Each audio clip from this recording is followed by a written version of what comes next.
Syederalun usai bergerak dari Bandara Malikul Saleh, Presiden Jokowi menyempatkan untuk belusukan ke Pasar Batupat, Kecamatan Muara 1, Kota Lok Semawe. Kedatangan Presiden Jokowi disambut langsung oleh PJ Wali Kota Lok Semawe. Berikut informasi selengkapnya.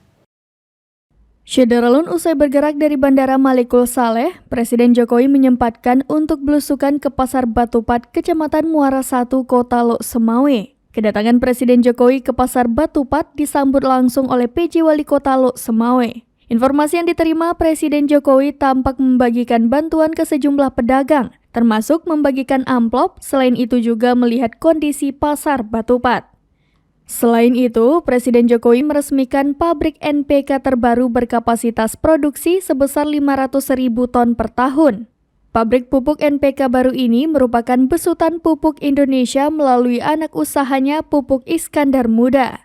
Dengan penambahan kapasitas produksi pupuk NPK ini ditujukan agar bisa menyeimbangkan jumlah produksi NPK dan urea di pupuk Indonesia. Hal ini lantaran jumlah pupuk Indonesia yang direncanakan akan diproduksi pada tahun ini sebesar 7,78 juta ton, sementara NPK hanya sebanyak 3,58 ton.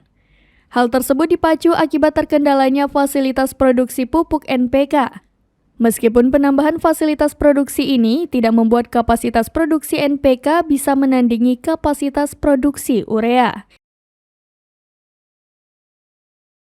Demikian informasi terkini Syederalun, saksikan terus berita lainnya di kanal YouTube Serambi News, website dan Facebook serambinews.com.